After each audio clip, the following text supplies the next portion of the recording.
Elemen buruh yang tergabung dalam Dewan Pimpinan Wilayah Federasi Serikat Pekerja Metal Indonesia DPWFS PMI Provinsi Bengkulu turut mengkritisi Undang-Undang Cipta Kerja.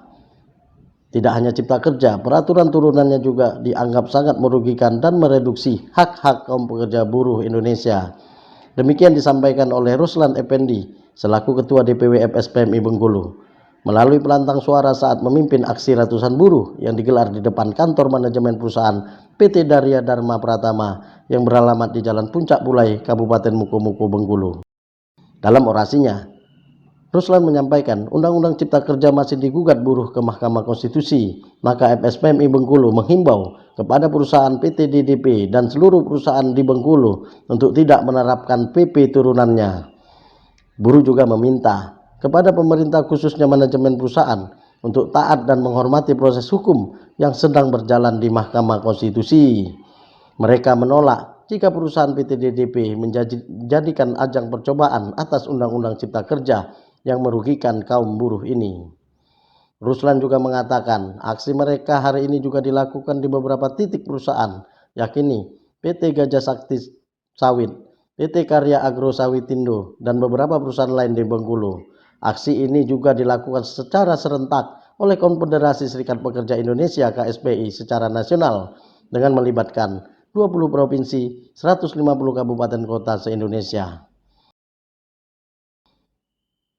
Adapun tuntutan aksi nasional para buruh yaitu menolak Omnibus Law dan meminta agar Mahkamah Konstitusi mencabut Undang-Undang Cipta Kerja yang merugikan kaum buruh, meminta agar pemerintah segera menetapkan upah minimum sektoral kabupaten kota bagi buruh tahun 2021, meminta tunjangan hari raya dibayar penuh, tidak dicicil, dan usut tuntas dugaan korupsi di BPJS Ketenagakerjaan.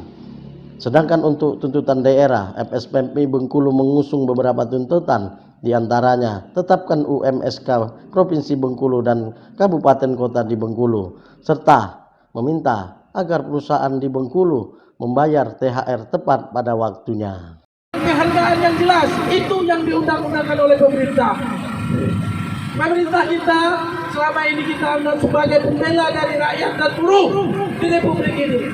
Tapi saat ini kawan-kawan, di tengah rezim ini semua kembali kepada rezim upah murah.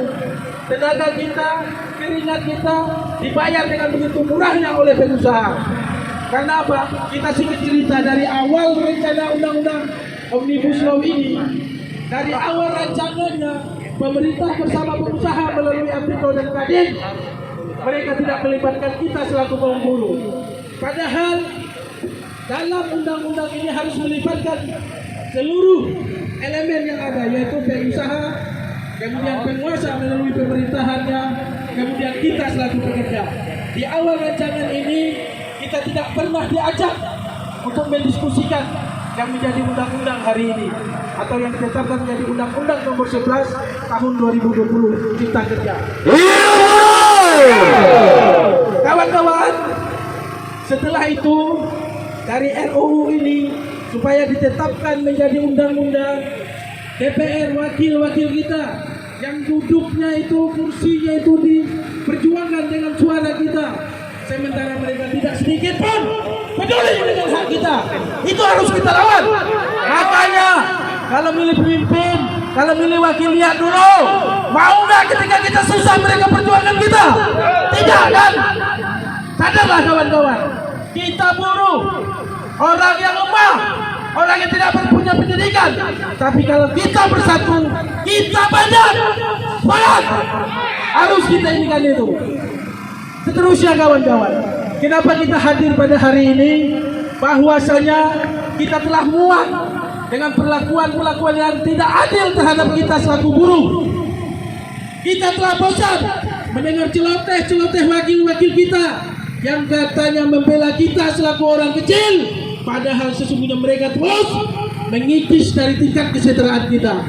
Omnibus Law ini adalah bukti nyata kawan-kawan.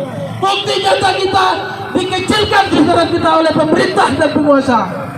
Itu yang harus kita ingat. Kenapa? Semenjak Omnibus Law ini diciptakan, kita melakukan gugatan melalui Mahkamah Konstitusi, dan gugatan itu sedang dalam proses persidangan yang tepat. memang sempat tertunda kemarin ketika selesai pilkada kita masih memberi kesempatan kepada MK untuk melanjutkan sidang-sidang sengketa pilkada.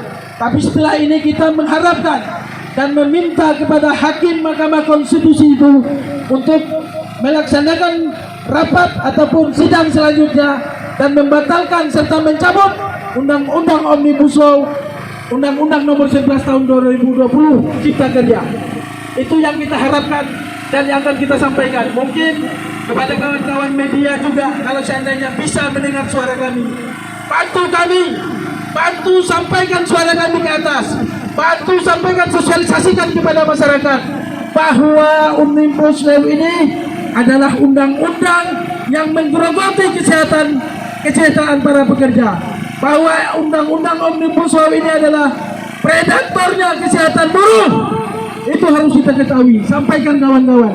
Memang hari ini kenapa kita hadir sebanyak ini? Karena kita masih berpikir perusahaan juga harus terus berproduksi.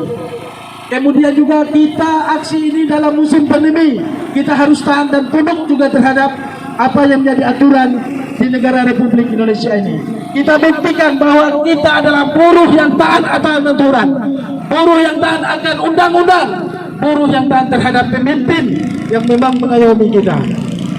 Dan kedua lagi kawan-kawan, PP turunan ini ada 4 yang mesti kita tolak dengan tegas. Di Omnibus Law Cipta Kerja kita menolak semua secara keseluruhan, terkhususnya adalah di klaster ketenagakerjaan yang mengatur hak dan kewajiban dari pekerja dan pengusaha. Harusnya pemerintah berpihak kepada kita, harusnya negara hadir untuk kita. Tapi kita lihat kawan-kawan, kalau tidak kita yang berjuang, tentu tidak ada yang akan peduli dengan nasib kita selaku kaum buruh. Kawan-kawan, panas hari ini memang, capek memang kita berdiri, tapi yakinlah kitalah yang masih berdiri tegak di sini, yang masih berdiri di pintu-pintu gerbang istana, yang masih berdiri di pintu-pintu gerbang pengusaha. Dalam arti kata kita tidak bisa ditaklukkan mereka begitu saja.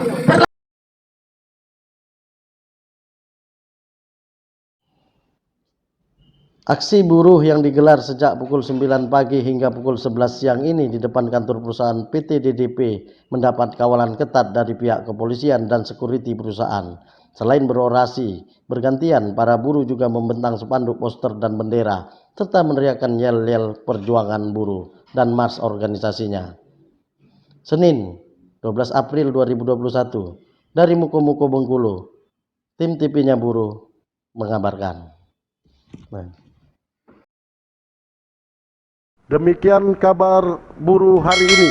Mohon like, subscribe, komen, dan share-nya ya teman-teman, agar suara buruh didengar seantero negeri ini. TV-nya buruh, TV-nya kaum buruh.